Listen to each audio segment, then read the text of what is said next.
along with Justice Intervention Initiative, Moms Demand Action, the Greenville Human Relations, Just Say Something, Post, and other nonprofits are making the following announcement. Greenville is the host site for the 2021 Youth and Gun Violence Conference. Our purpose is simple. We know that the leading cause of death for teenagers and children in the United States is not accidents. It's not diseases, but firearms. Here in Greenville, South Carolina, nearly every day, the news, you all, are reporting on young people being shot and killed in Greenville, South Carolina. 10 or 12 years ago, rarely we would have seen this amount of violence in Greenville. Gun violence. And we see how this thing is escalating from poor communities all the way to Lawrence Road, Verdade Boulevard. Violence. Our planned conference entitled Epidemic Youth and Gun Violence in the upstate of South Carolina. We will bring professionals in the field of health care, including mental health, law enforcement, the judicial system, public policy makers,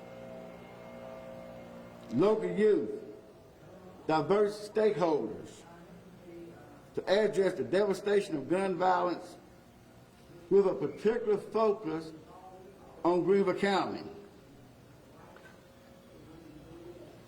Our children's future is not based on partisan politics. So therefore, we are welcoming the entire political spectrum. I personally we don't care.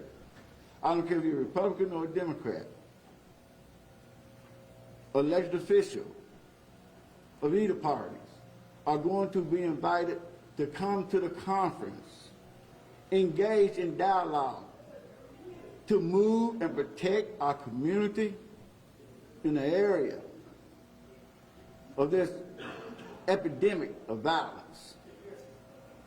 This is our community. And when someone shoots someone, it doesn't matter if you're a Republican or you're a Democrat.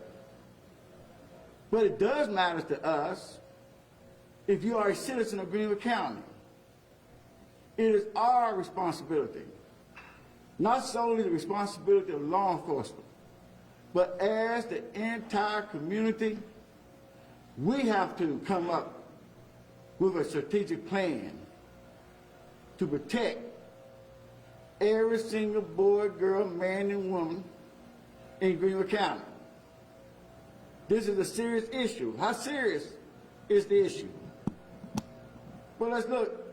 April, the United States Mayors Association had their conference, a 3-day conference. What was the primary objective of the conference? Outside of law enforcement reform, outside of race relations, violence, youth gun violence. They have created, and in the process of creating, strategic plans to address this epidemic. What's important? Why are we inviting people to this conference, stakeholders? It's simple. Violence, gun violence, and youth violence exceeds over $1 billion. $1 billion that we as taxpayers in America spent in addressing youth violence and gun violence. So we gathered expert speakers. They're going to announce some of the speakers we have coming. Regional and national speakers. We'll discuss the cause and effects of gun violence. Propose solutions. Stakeholders including the faith community, educators, local nonprofits, and other concerned organizations and individuals. We'll spend 2 days right here at County Square, Suite 400, September the 16th and the 17th, around the table,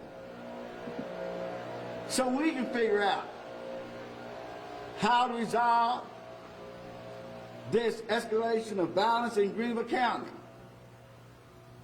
And I'm going to be very personal when you talk to, and I encourage you all, because I want people to go out and verify our information. In Greenville County, 2020, we're talking about homicides, 27 under the age of 30.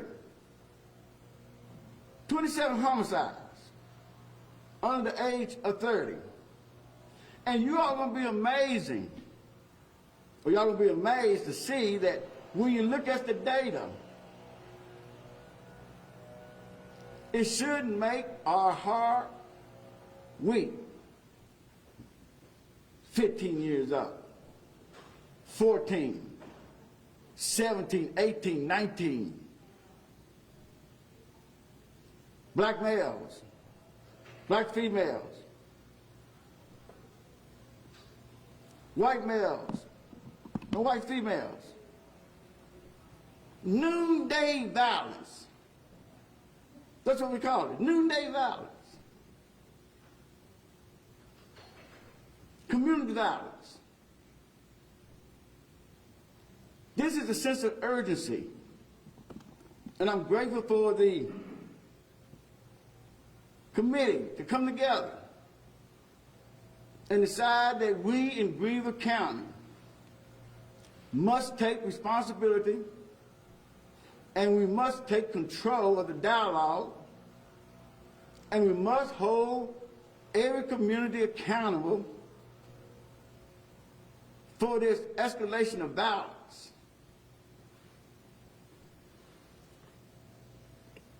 And I want to get something straight. This conference, it's about youth and gun violence.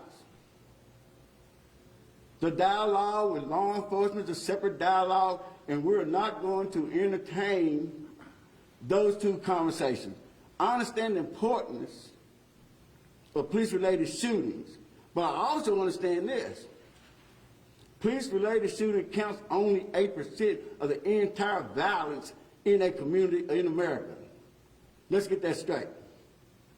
Youth violence, especially among black males, account for 37% of homicides in America. So I can carry on the dialogue about police brutality or law enforcement involved shooting, but I'm also understand that there has to be a dialogue in this community about community violence. We must focus and refocus our attention. President Biden said the other day, we're going to put hundreds of millions of dollars into the hands of law enforcement, not to increase, but to entice, encourage law enforcement, community policing, community and law enforcement working together to create the safety for the entire community. That's our message. our message is very clear that gun violence and youth violence is a health challenge. It is a public safety challenge and not a law enforcement issue alone. We have the expertise. We have the knowledge in Greenville County to impact and to change. So this is not a awareness campaign, because we're already aware of the devastating effect of gun violence in Greenville. I don't need an awareness campaign. We had stopped the teardrops from falling in 2006. 2007, 2008, 9, and 10, we came back with 100 days of nonviolence. This time around, we want stakeholders and people at the table to discuss this matter and come up with some strategic plan, come up with a strategic plan to address youth and gun violence in Greenville, South Carolina. We can make a difference. We can make this change. Right now, we have a couple organizations on board. This week, we'll be contacting over 50-some nonprofits in Greenville and upstate. We are determined to bring people and ideas to the table because it matters to me. When I see a young person walking down the street or in a park, that they are safe in Greenville, it is a tremendous task. But I believe that the stakeholders in our leadership, elected officials, we have the solutions.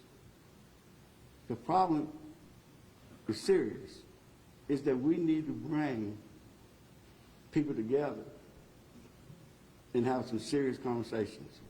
So right now I want to have a couple words from the Human Relations and their involvement, and they can give some words of encouragement.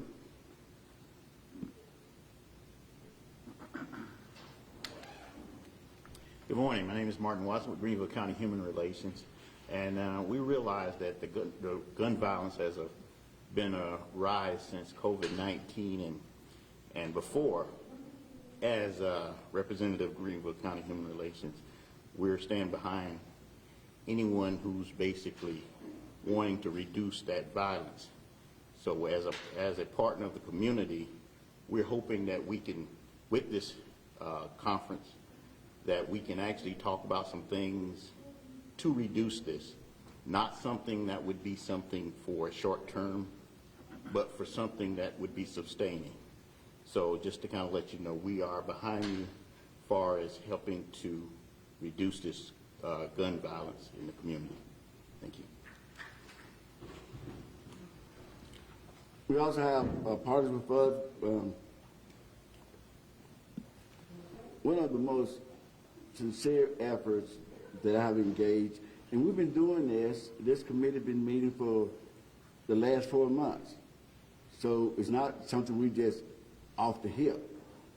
These ladies and gentlemen have worked hard in creating a genuine understanding that we can work together. So I'm going to ask Dorothy to come up, and she is our headhunter.